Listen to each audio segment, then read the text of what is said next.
Hello, my name is Nadine and welcome to Hop Along Studio. So in today's video, I want to show you how to do a quick 5x7 card that you can use a few supplies on to get a really great effect. So let's get started.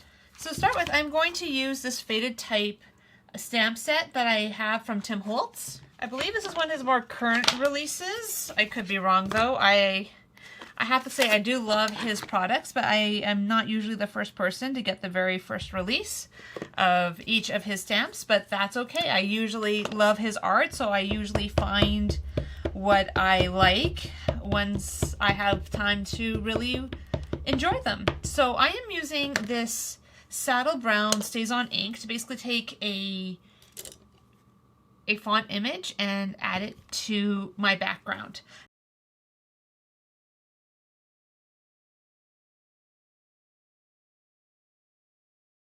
The important with the StazOn ink is that you are using something that is waterproof for this step. I'm going to be adding a lot of water to this layout. So instead of having something that is going to run, I wanted something that will basically stay just as I stamped it and become more of a background image.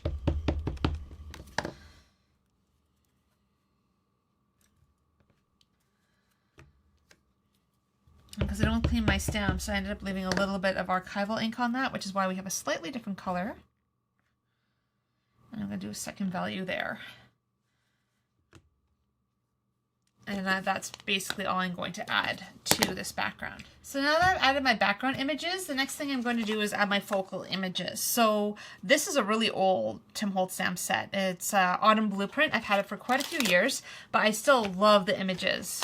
I think when you have really good stamped images, I don't see holding on to them for a length of time is a bad thing. And often I use some of the same images over and over again because of the strength of the images. And because I am Canadian, I do love the maple leaf. Actually, where I live, it's almost impossible to have maple leaves in our zone. We're zone 3/4, which makes maple trees very hard to survive in our harsh winters. But I still love using the imagery on some of my projects. And this one I have a particularly hard time getting a good image for it. So I'm adding a little bit of extra pressure just to make sure that my image comes out good. And this time, it worked actually really, really well. And I should add a few other leaf images, but I particularly like the maple leaf, so it's going to get showcased a bit more in this one. There we go. So with that one, I think I'm going to move to the oak leaf. Oaks are another beautiful, beautiful tree that doesn't seem to do super well here. I see some oaks around my community and most of them look like sticks. So I love, again, the look of the leaves, but they don't always grow really well where I live. But there's no reason you can't use them in your art because they are beautiful. In this case, I was originally going to use 3 leaf types, but because I am trying not to have too much going on, I am just going to add the 2 and call it done. We now really have 4 images. I want to have a 5th because odd numbers on your layouts and on your projects definitely looks better. It's like groups of 3s, groups of 1s, which isn't really a group, but you get what I'm saying. Really does work better when you're looking at imagery and you're trying to add interest to your background. So now that I've actually stamped these images, now I'm going to start adding color to them. So the next thing I'm going to do is add some watercolor paint to the background. So I've already started wetting some of my watercolors just so that they already have a little moisture in them before I get started. I'm sorry, some of these will be, my palette's quite large, so I'm going to do some just pure yellow off camera, and I will show you how I end up mixing it in. So I'm going to assume that these are going to be quite red, but I want these more of a yellow-orange color in here. And so what I'm using is actually this acrylic paper that I have. It's actually meant to be quite heavy. It's a cold press paper, so you can easily add in color, but I think why I wanted to use this one is it seems like it actually stamps. You can stamp well on it, and you can add color to it, like watercolor, without it buckling. And for me, that is really, really important because I like making my own images and doing watercolor from scratch. And that I usually use a much more textured watercolor paper. But when I'm doing something like this, I do want to be able to stamp an image, and I want the image to stamp well. So this is actually a really good choice for me when I'm trying to have the best of both worlds. And you may have noticed I also taped down my piece of paper. Part of that is so it won't buckle. And part of it is I do want to have a nice little sharp edge around my piece of artwork here that's going to become a card. Just because that way it kind of gives it a place for a relief for the eyes, I think. And I think it helps bring your eye into the piece of work that you're doing. I actually have a little bit of orange actually already mixed off palette. So I'm just going to add a little bit of that orange in. So basically that orange is the same as this orange here. I just have lightened it up a little bit, added a little bit of yellow to it, just so that it ends up having a little bit of a better color. And if you work quickly enough, you can actually blend in the colors together quite well. And this is where sometimes I go back in more than once, just to try to help the colors blend well. As you can see down here, I ended up with a little bit of the dried paint, and you end up with some colors that aren't totally maybe what you want. But I really wanted the idea of that changing leaf. I have to say I'm feeling very thankful this year because we've actually ended up with a really nice fall. I actually had snow last week for basically a week, but before that we had wonderful weather. And considering that usually for Calgary, the last couple of years we've had snow, beginning of September, it's killed all the leaves, and basically we've had no fall colors. I was so thankful that I was able to actually get out and enjoy the fall colors this year before they were gone.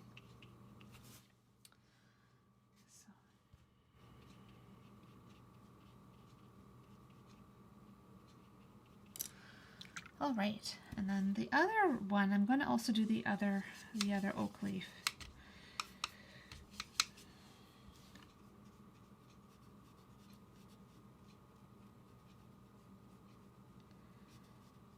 So I'm going to do kind of 2 in yellow and 2 in red, and they don't have to be exact matches, and I think it's better if they're not.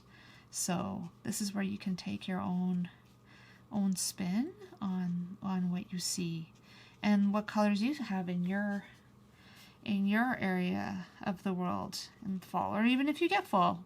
I know depending on where you live, the temperatures may never drop that low, but especially here in Calgary, oh yeah, we get fall. We get fall, and we get it early usually. Sometimes it's spring to winter and not very much fall, but that's okay too. So this one I did a little bit more yellow and a little less orange. So again, different depending on what you want to go do with it. Now I am going to do my lovely maple leaves because I really, really love maples. I love the color. I love how they look. And I'm very sad I can't grow one.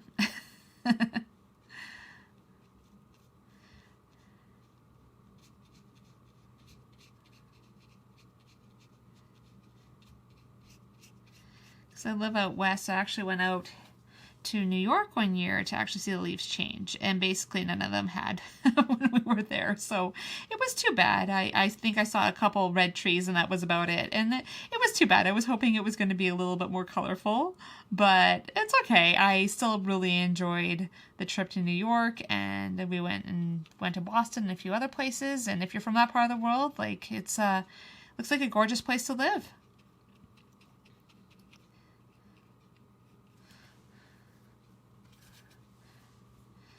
So as I'm continuing to add my color, I just usually try to get a whole wash of color, and then I kind of add my highlights as I go.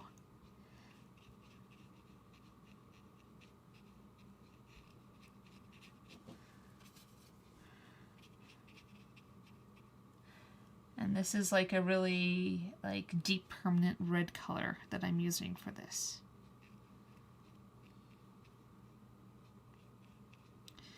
And in the description below, I'll actually have all of the colors listed and what I used, if you are interested. And now I'm going to add in a little bit of this alizarin crimson hue.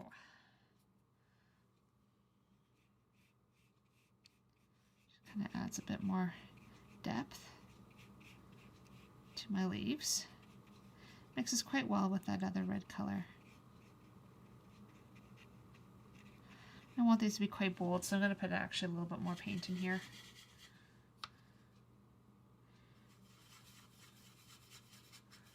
Mixing it in with the red a little bit to get that deeper, slightly more muted tone.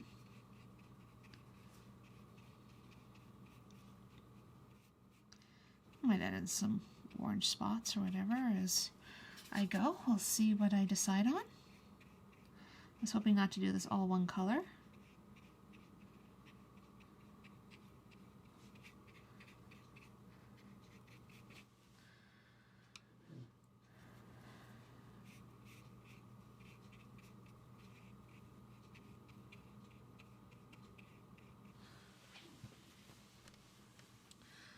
So I think that looks a bit better. I might just add a little bit of orange in a few of these spots along the edge to kind of show that it's going orange to red. Keeps it from just being too much of one color. Okay, and then now my last leaf. Start again with some of that red.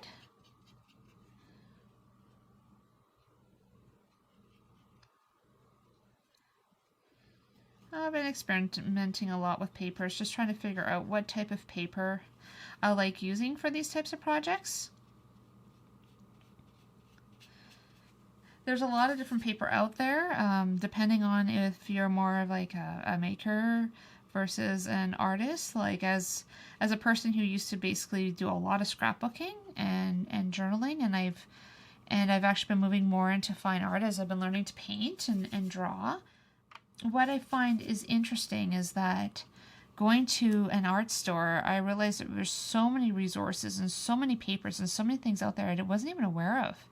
And so by actually getting more into painting and drawing, I've realized that there are a lot of papers out there. There's lots of things that can try that can help you get to the same effect, that you don't have to buy just someone's signature paper. Honestly, when you're starting, it's a really great way to start, get familiar with a brand, and kind of get started. But I think as you go on, it can be really helpful just to see what's out there. I know I was very intimidated when I was first starting to get more into art, just going into an art store and exploring. But to be honest, I feel like there's a lot of overlap between the maker crafting world and the art world, and a lot of the mediums that you see in the crafting world are also in the art world, and vice versa. And so I think by not limiting yourself and seeing what papers are out there, what resources are out there to help you be able to create in the way that you want is so important. So if you notice that a lot of my videos talk about going to my local art store, and part of that is because I do. I don't mind going to a lot of the crafting stores, but I find to get kind of the paper that I want, with the quality that I want, and the sizes that I want. And I think what I ran into is that it was actually cheaper to buy a lot of them through the art store than it was to buy it from a card making place. And I'm basically getting better quality paper for cheaper. And so that for me was a lot of the reason why I have actually moved to going to my local art store first, seeing what they have to offer, and then seeing what other brands have to offer. But again, if you're not that comfortable with learning to choose your paper yet, and you do need the kind of the consistency to start with, I would say like anything by Ranger, the Tim Holtz paper is really good, because honestly they have spent a lot of time making sure that they have found something that works really well with their products. And because of that, you're basically starting at a place where you have a fairly good idea of what you're getting. And so if that's where you're at, I would say definitely stick with more of a known quantity. But if you want to explore a bit, if you're interested in seeing what other papers are out there, other things you can try, definitely like check out your local art store. Kensington Art here in Calgary that I go to a lot. They're lovely because they have everything from beginner artists to things for the really serious artists. And I really appreciate that they haven't forgotten that, you know, people might be wanting to explore art, but it can be kind of intimidating. So they make it really easy to kind of go in and ask questions and gain some really good information because they have really knowledgeable and really kind staff that work there. I'm going to add a couple extra spots of yellow. Oh, and I'd forgotten that I had that extra leaf up there, so I'm going to have to go back in and add a little bit more yellow.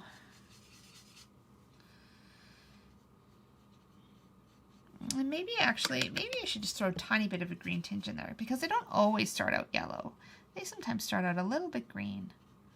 And then they go, as the season goes, they go to that yellow color. So sometimes you get those like really vivid, bright green leaves. And why not? Why not? Why not have a little bit more color in your fall leaf collection?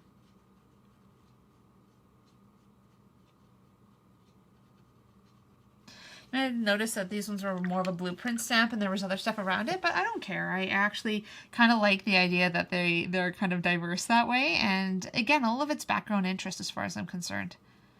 Because again, you're painting your leaves darker, so they're going to be the focal point of your piece. So I would let this thing fully dry before you move on. I'm going to use my heat gun just to speed up the process. But once this is fully dry, we'll move on to the next step. So now that this is dry, the next thing you want to do is actually work on your background.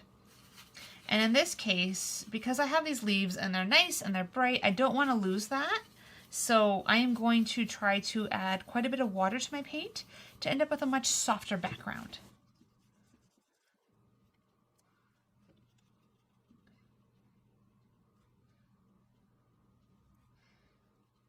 Because if you do re-wet your watercolors, you can end up smudging colors. So this is why it's really good to start with an already dry image before you start working on the background. It prevents a lot more of that smudging that can sometimes happen.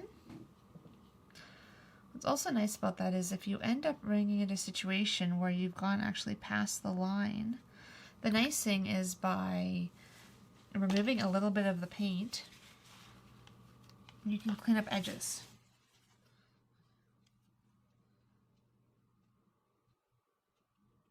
And right now I'm using a size 6 watercolor brush. I generally use round brushes in my work.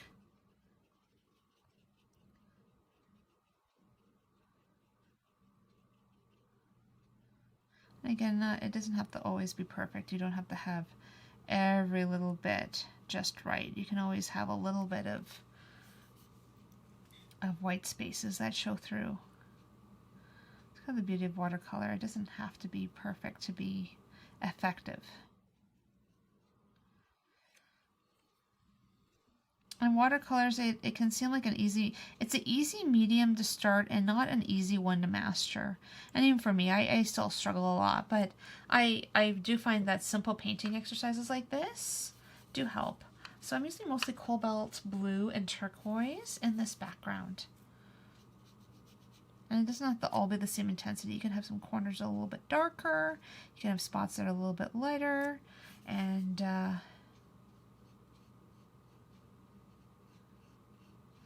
that's okay. It's all part of it. But yeah, I find watercolor good. I'm in this creative journaling class, and like the one girl was making the comment, watercolors and me don't get along. I laugh every time she says it because that's how I can feel sometimes. I've been working a bit here and there on my watercolor, so it's coming easier. I actually find it to be a pretty good medium to work with, but I also know that it's because I have spent a bit of time working with my brushes to try to get the result that I'm looking for. And it's funny because I feel like painting, a friend of mine and I were talking about painting, and she does a lot of acrylic and oil, and her comment's like, you got to put the brush time in. That's her solution to whether or not you're using oils or acrylics or whatever. You got to put the brush time in to get good at it. And I really do feel that way. It's not one thing that comes easy, but I also look at a lot of my art, and I would like to say it all comes easy, but it's almost like as you become better at things, you forget how hard it was at first. And so that's a lesson. That's a lesson to just give yourself the space to learn. And that's why I like using stamps often when I'm doing watercolor, at least when I'm doing simple projects like this, because again, it takes some of the frustration out of it, because you don't have to have your perfect image and everything else. It's like you already have an image there. Now it's about coloring and adding to it and making it something really beautiful.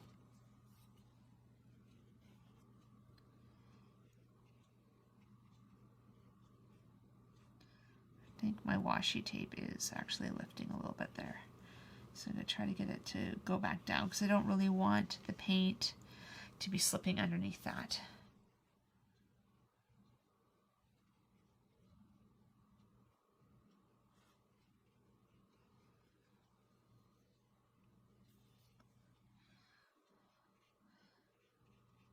And so as I work, you can see that the background is now becoming more in the background. And what's beautiful about this is now you're ending up with multiple layers of color. You're not looking at just having a few stamped leaves. Now you have this great background that has a little bit of blue, and underneath that blue is some brown, and I think it really adds to the color and to the depth of this project.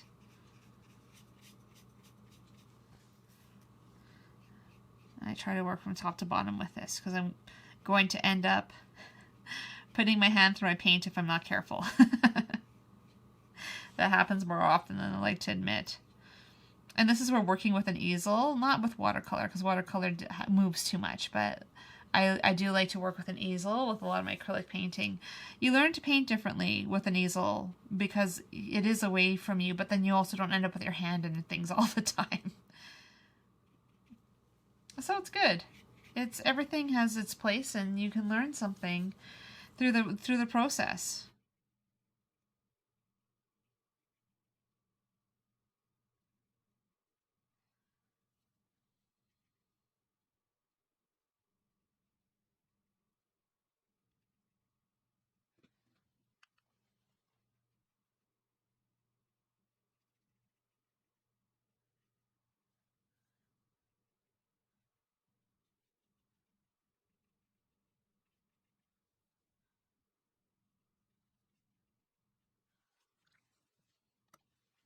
Okay, now that I've done this, I want to let it fully dry. I'm going to be using a heat gun, but you can also let it air dry and then come back to it. So now that my image is dry, the next thing I want to do is add some bling to it. I actually have this gold metallic bronze Winsor & Newton ink that I like to use on this type of work. I've actually decanted a little bit of it into a film bottle. It makes it a little bit easier to mix and work with.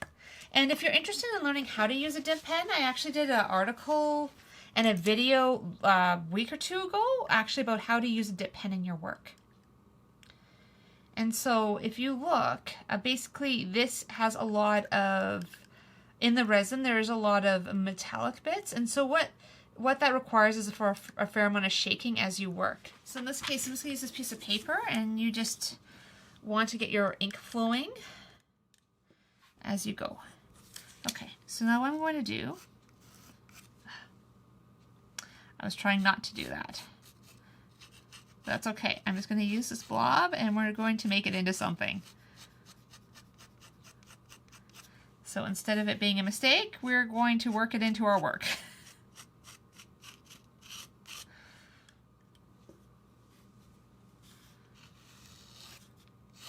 So in this case, I'm keeping very loose, sketchy lines.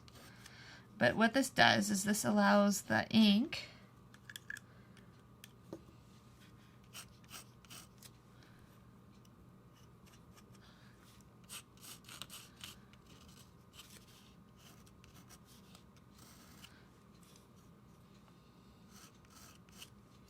to move. Sorry, this isn't going as smoothly as it usually does. There we go.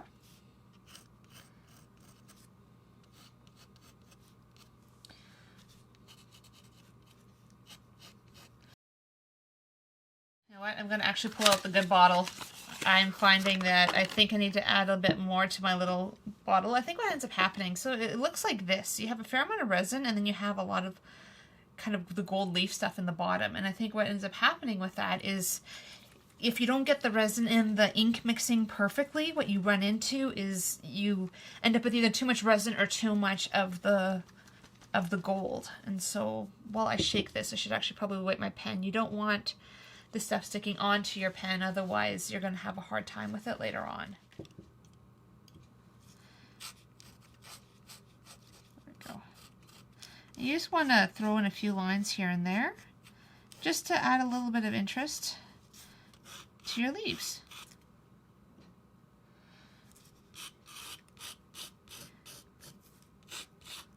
I like trying to keep it kind of sketchy, because that way it doesn't have to be perfect, but it's the idea that it's bringing your eye, it's bringing these guys more to the surface so that you realize that this is kind of the focal point of the piece. And I love using these gold metallic inks. I actually think they're quite fabulous to use. And I try to find excuses to use them in my art all the time.